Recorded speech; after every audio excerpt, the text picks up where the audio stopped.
You still believe connection equals strength, but that belief marks you as expendable.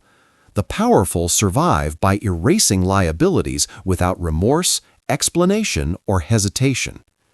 You were trained to believe connection is virtue, that loyalty is moral, that cutting people off is cruelty. This belief system was not designed to protect you. It was designed to keep you predictable, reachable, and emotionally taxable. Connection is sold as strength because weak systems need glue. Strong systems need distance. From childhood, you were conditioned to fear isolation more than exploitation. Schools reward cooperation, not sovereignty. Families praise loyalty, not discernment. Society frames detachment as pathology because detached individuals are difficult to manage. A man who can walk away without explanation cannot be guilted, leveraged, or socially controlled. So the lie was installed early. Needing people makes you human. In reality, needing people makes you usable. Select individuals understand this instinctively. They don't debate it. They don't moralize it. They see relationships the way a strategist sees supply lines, useful until they become liabilities. The moment a connection introduces drag, exposure, or emotional noise, it is cut, cleanly, without ceremony. You call that cold. They call it hygiene. Connection creates obligations. Obligations create predictability. Predictability creates weakness. Once someone can anticipate your reactions, your guilt, your loyalty, your need to be understood, you are no longer sovereign. You are owned in pieces. Most people never notice when this happens. They confuse familiarity with safety. They confuse history with value. They maintain dead connections out of fear. Fear of being judged, fear of being alone, fear of becoming the villain in someone else's story. Power does not care about your story. The individuals who erase everyone instantly are not reacting emotionally. They are correcting a structural flaw. They understand something you were never taught. Morality is a luxury belief.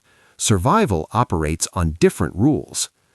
In high-stakes environments, war, politics, corporate power, criminal hierarchies, connection is always provisional. Trust is temporary. Loyalty is conditional. The only permanent allegiance is to position and advantage. Everyone else is situational. You were raised on the opposite doctrine. Stay loyal, give chances, explain yourself, maintain bridges.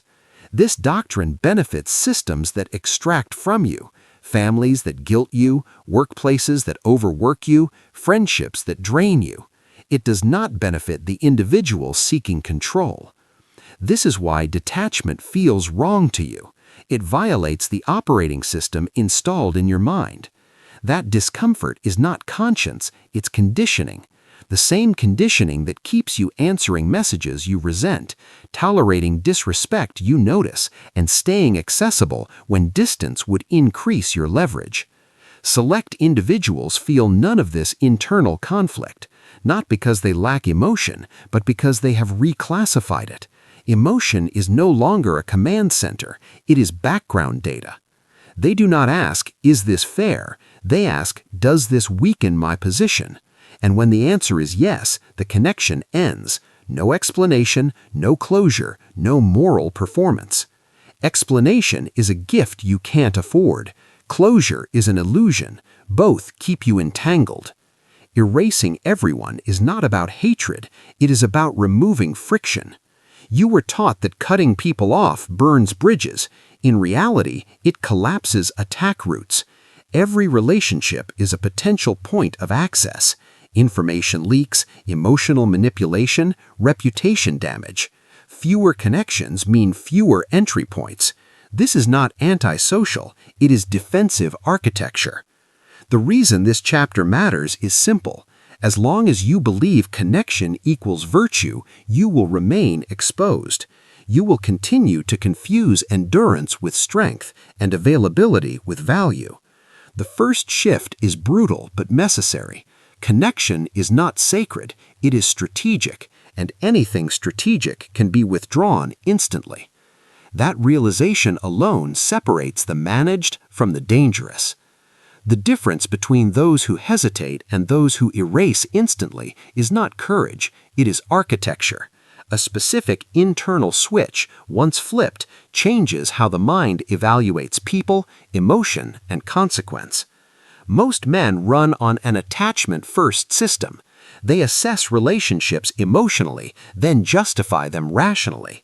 This is why you stay longer than you should. Your mind is busy defending bonds your instincts already flagged as dangerous. Select individuals reverse this order. They assess relationships structurally first. Emotion is consulted last, if at all. This is the psychological switch. People stop being identities and start being variables. Once that happens, attachment collapses naturally. You don't grieve the removal of a faulty component, you replace it. This switch is not empathy suppression. That's a myth. Suppression requires effort. Effort leaks. What actually happens is reclassification. Emotion is no longer a command center. It is background data. You still feel. You simply don't feel toward everyone. The average man experiences guilt when detaching because he frames relationships morally. Good person, bad person, loyal, disloyal. This framing traps him. The moment he considers severance, his identity is threatened. What does this say about me? Select individuals never ask that question. Their identity is not built on how others perceive their morality. It is built on outcomes, position, control, survival. The self-image of good is replaced with the requirement of effective. This is why the break is instant. Once a person is reclassified from ally to risk, the nervous system disengages. Emotional signaling shuts down. There is no internal debate because the decision was already made at the structural level. Consciousness is informed, not consulted. You experience detachment as painful because your brain treats social loss as physical threat. Evolution trained you this way. Exile once meant death. But evolution did not anticipate modern environments where social exposure is more dangerous than isolation. This switch updates that outdated software. Here's the mechanism most never see. Attachment is maintained through narrative. Stories like "we've been through a lot," "they didn't mean it," "I'll explain one more time." These narratives keep the emotional circuit active. Remove the narrative and the bond dissolves. Select individuals kill narratives on contact. They do not reinterpret behavior to preserve connection. They interpret behavior as data. Disrespect is not debated. Inconsistency is not psychoanalyzed. Disloyalty is not reframed as misunderstanding. Data in, decision out. This is why they appear cold. In reality, they are fast. The psychological switch also involves time compression. Most people evaluate relationships historically, who you were to me. Detachment-capable individuals evaluate them futuristically, what access will you have tomorrow? The past has no voting rights. Once future cost outweighs future utility, the connection is terminated. No warning is given because warnings are negotiations. Negotiations signal dependency. Dependency invites countermoves. Silence denies the other party leverage, information, and emotional closure. Silence is dominance. You were trained to explain yourself. Explanation is submission disguised as politeness. The switch eliminates the need to be understood. Being understood gives others a map. Maps lead pursuers directly to you. This is also why erasers don't announce boundaries. Boundaries are requests. Requests can be tested. They simply disappear. Absence enforces itself. Internally, the final element of the switch is this: self-containment. Once a man no longer sources validation, safety, or identity from relationships, detachment loses its sting. There is nothing to rip out because nothing is embedded. Most men attempt detachment without sovereignty. That's why they relapse. They cut people off but remain emotionally dependent. Select individuals sever only after internal independence is complete, or they use the severance to force it. Either way, the result is the same: clean separation, no echo. This chapter matters because until this switch is understood, detachment will feel like cruelty or loss. Once installed, it feels like maintenance. You don't miss what you no longer require. Not everyone can erase people instantly. Most try and fail. They hesitate, relapse, explain themselves, reopen doors they swore were closed. That's because detachment is not a decision, it's an identity trait. There are archetypes, and you already belong to one, whether you like it or not. The first archetype is the dependent operator. This is the most common. Highly functional on the surface, emotionally outsourced underneath. He needs connection to stabilize his sense of self. When he cuts people off, it's dramatic, reactive, and temporary. He blocks, unblocks, watches, revisits. His detachment is theater. He wants the pain to be noticed. This archetype never truly erases. He performs absence while remaining accessible. As a result, he is permanently reachable, permanently influenced, permanently exposed. The second archetype is the moral loyalist. This one is dangerous to himself. He equates endurance with virtue, betrayal with weakness, detachment with corruption. He will tolerate disrespect, drain, and sabotage longer than anyone because his identity depends on being the good one. This archetype is prized by systems and predators alike. He's reliable, predictable, easy to guilt, easy to extract from. He survives socially but never strategically. When he finally cuts someone off, it happens too late, after damage is done. Then there is the reactive cutter. This archetype believes he is ruthless. He's not. He detaches explosively, not cleanly. Anger-driven severance is still attachment. It just flipped polarity. He cuts to punish, to shock, to provoke response, which means the other person still controls his emotional state. This archetype confuses aggression with power. In reality, he broadcasts vulnerability. Anyone watching knows exactly how to pull him back in. None of these archetypes erase cleanly. The erasers belong to a different category, the structural eraser. This individual does not form attachments blindly. He filters early. He tests silently. He observes patterns instead of listening to words. By the time detachment occurs, the relationship has already been internally downgraded. So, when the cut happens, it looks instant, but the truth is colder. The connection ended long before you noticed. Structural erasers do not announce exits because exits were planned before entry. They understand that relationships are asymmetric by default. Someone always needs more. Their first objective is to ensure it is never them. This archetype does not bond through emotion. He bonds through alignment, shared direction, temporary utility. Once alignment breaks, emotion does not intervene. He doesn't think, "What will they feel?" He thinks, "What does this cost me to maintain?" And when the cost crosses a threshold, deletion occurs. There is also the strategic minimalist, a refined version of the eraser. This individual maintains extremely few connections, not out of trauma or fear, but out of calculation. Every relationship is high leverage or non-existent. Noise is eliminated at the source. This archetype understands that social bandwidth is finite. Attention diluted across many people weakens situational awareness. Fewer connections mean clearer perception, faster decision-making, and lower emotional tax. He doesn't ghost emotionally. He vanishes operationally. What separates these archetypes from the rest is not cruelty, it is self-sufficiency. The eraser does not need approval, reassurance, or continuity. His inner world is sealed. That is why separation produces no internal collapse. Most men want the results of this archetype without the internal construction. They want to cut people off and feel powerful without giving up the addiction to being liked, needed, remembered.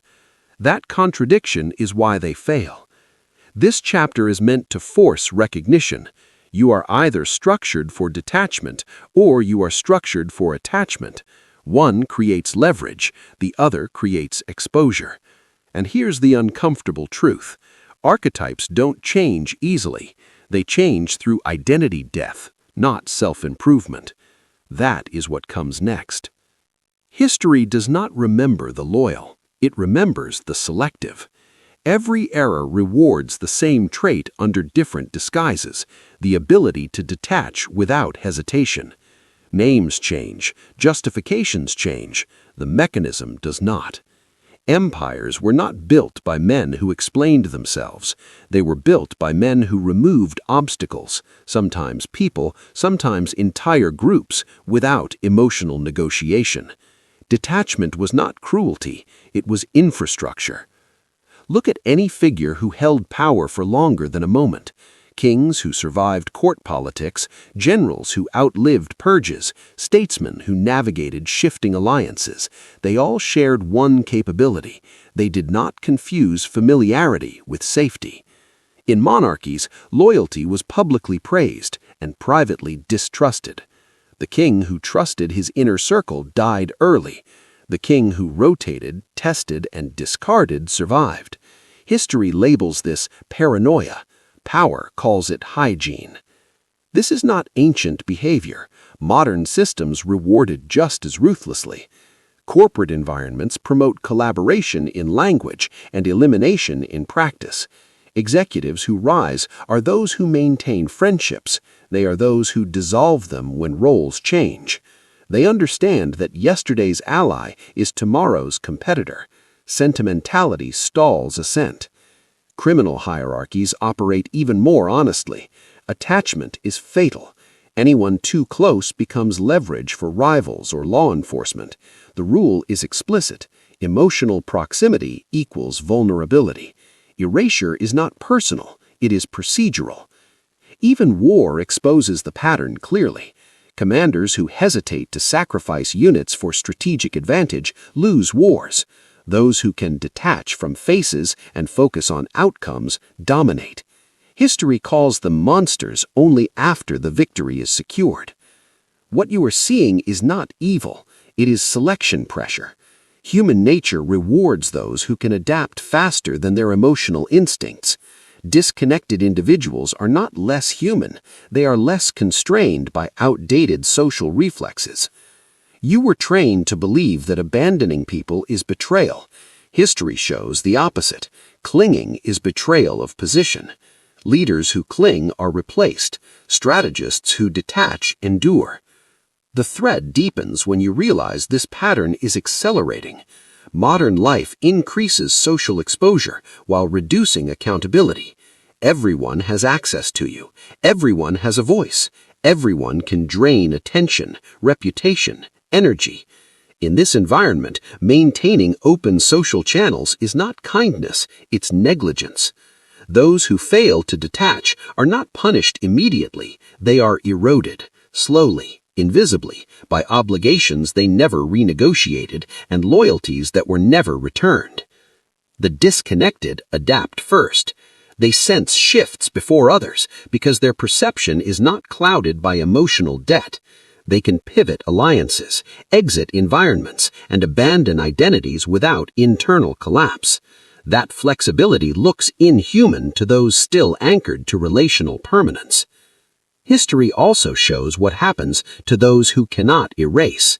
Advisors executed because they knew too much. Partners removed because they remembered too much. Friends discarded because they outlived their usefulness. This sounds brutal until you realize the alternative was extinction. Every power structure eventually enforces detachment. The only choice is whether you do it deliberately or have it done to you. This chapter is meant to dismantle your last illusion that the world rewards loyalty over leverage. It never has. It simply punished disloyalty publicly and punished attachment quietly. The men who survive long enough to be labeled villains are almost always the ones who learn to disconnect early, and they did not apologize for it. Detachment only becomes power when it is deliberate. Random disconnection is chaos. Strategic severance is control. Most men cut people off emotionally. That's a mistake. Emotion-driven exits are noisy, reversible, and traceable. Strategic severance is quiet. It leaves no residue, no explanation, no emotional footprint to follow. The first rule is this: never detach reactively. Reaction hands initiative to the other party. If someone can trigger your exit, they still control you. Strategic severance happens before escalation, before resentment, before confrontation, before your position is visibly weakened. This requires pre-commitment. Select individuals decide in advance what disqualifies access: disrespect, inconsistency, curiosity about private matters, attempts to extract emotional labor. These are not debated when they appear. They trigger an automatic downgrade. You don't end the relationship, you reassign it to irrelevance. The second rule: reduce before you remove. Sudden disappearance is not always optimal. Sometimes the move is gradual withdrawal, slower replies, reduced availability, neutral affect. This tests whether the person reacts with entitlement, panic, or aggression. Their response confirms your decision. Strategic severance uses silence as a diagnostic tool. If someone escalates when access is reduced, they were never an equal, they were a dependent. The third rule: never justify the cut. Justification creates a debate. Debate invites persuasion. Persuasion reopens access. The moment you explain, you signal that their interpretation matters. It doesn't. Silence after severance is not immaturity, it is containment. You were taught that closure is healthy. Closure is a myth designed to comfort those being removed. Power structures do not offer closure, they enforce outcomes. You don't owe psychological comfort to anyone who no longer serves alignment. The fourth rule: sever forward, not backward. Never reference the past. Past investment is irrelevant. History does not grant future access. The only question that matters is, what leverage does this person have tomorrow? If the answer is non-zero and unnecessary, access is reduced to zero. Strategic severance is not cruelty, because cruelty requires intention to harm. Severance is indifference enforced through structure. You are not punishing, you are reallocating attention. This distinction matters because it prevents emotional bleedback. When you frame the cut as necessary rather than deserved, there is no internal guilt loop to exploit later. The fifth rule is the most difficult: replace the void immediately. Humans struggle with detachment because absence creates psychological vacuum. That vacuum pulls you backward. Strategic individuals pre-fill it with work, positioning, physical systems, or isolation by design. Isolation is not the absence of people, it is the presence of autonomy. You don't detach and wait to see how you feel. You detach and move forward aggressively. Motion prevents reflection. Reflection invites doubt. Doubt invites relapse. Finally, understand this: strategic severance is cumulative. Each clean cut increases your tolerance for silence, ambiguity, and solitude.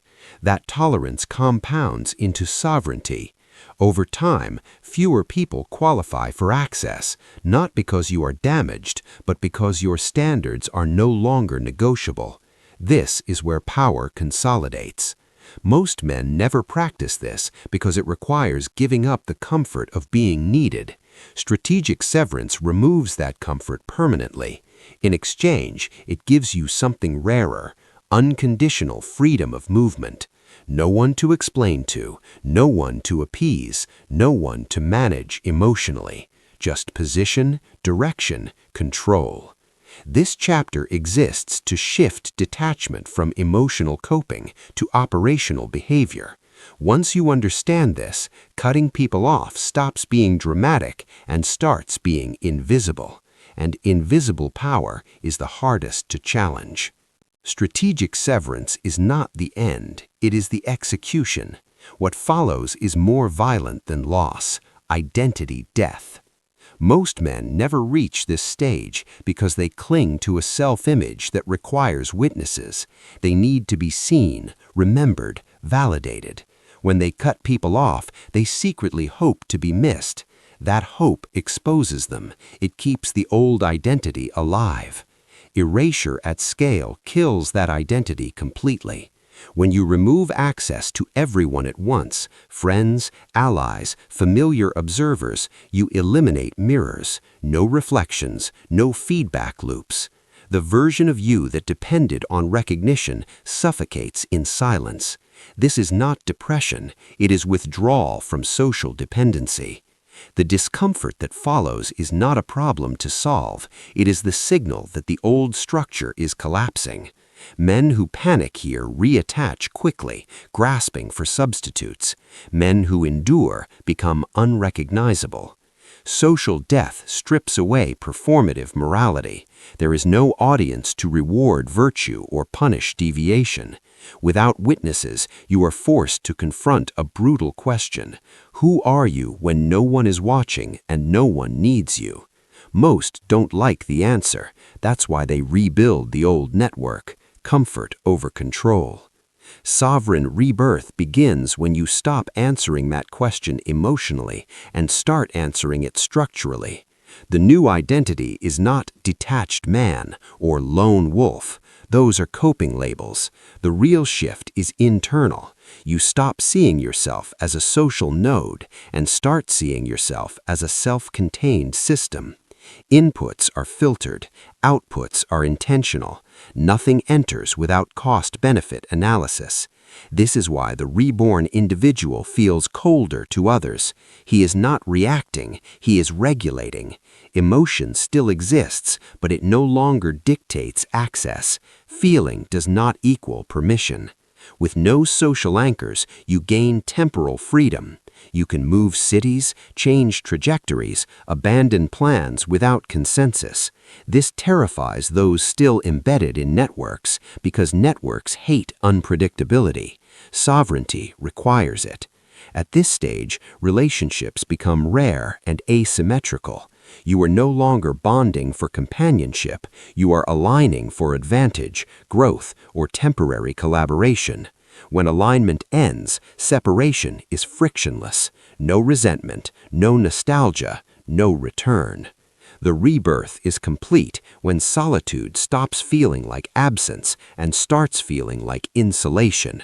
Silence becomes strategic. Privacy becomes armor. Your inner world is no longer accessible to casual intrusion. This is the point of no return. Once you experience life without social gravity, reintegration feels suffocating. The old identity, reliable, reachable, explainable, feels artificial. You can mimic it when necessary, but you never live inside it again. This chapter exists to make something clear. Erasing everyone is not a tactic, it is a transformation, one that cannot be undone without self-betrayal. Most men are not ready for this. They want distance without disappearance, power without consequence, detachment without loneliness. That fantasy collapses here. What remains is a man who is difficult to read, hard to access, and expensive to manipulate. That is the replacement.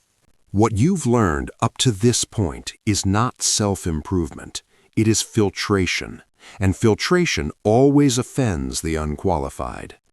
Once you detach completely, something irreversible happens. People begin to feel you slipping beyond their reach.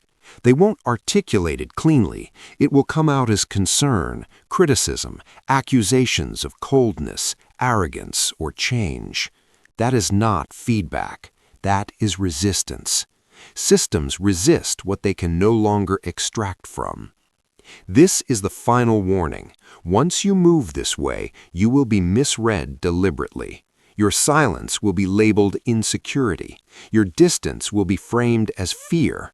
Your lack of explanation will be interpreted as weakness. These narratives exist for one reason: to pull you back into legibility. Legibility is captivity. The moment people can predict your motives, they can preempt your moves. When they can anticipate your emotional reactions, they can shape your behavior without touching you. You were never controlled by force. You were controlled by access. Cutting access collapses that control structure. This is why very few men stay sovereign. The pressure to re-enter the social grid is constant. Invitations, emergencies, nostalgia, manufactured crises. Each one is a probe, a test to see if you are still reachable. Responding is compliance.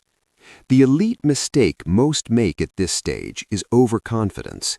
They believe detachment alone is enough. It isn't. Detachment without discipline turns into isolation drift. You don't disappear to decay, you disappear to consolidate. Your time must now be allocated with the same ruthlessness you applied to people. No idle consumption, no aimless thought, no comfort loops disguised as rest. Freedom without direction rots quickly. This is where selection tightens. You either use sovereignty to build leverage, skills, capital, positioning, optionality, or you regress. There is no neutral state. Power must be maintained, or it dissolves. Understand this clearly. The world does not reward men who detach. It rewards men who replace dependency with capability. Detachment is simply the clearing of space. What you build in that space determines whether this path leads to dominance or disappearance. The final truth is simple and uncomfortable. Not everyone should follow this path. Most men are better managed than free. They need structure, approval, and constant feedback to function. Removing that collapses them. If you're still here mentally, you are not most men.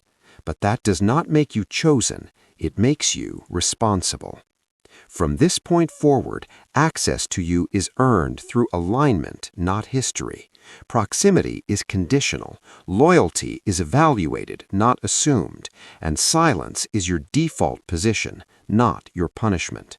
This is the last inversion. Connection is no longer your strength. Selectivity is. The moment you internalize that, you stop asking who stayed and start noticing who no longer matters. That is the line, and once crossed, there is no explanation given.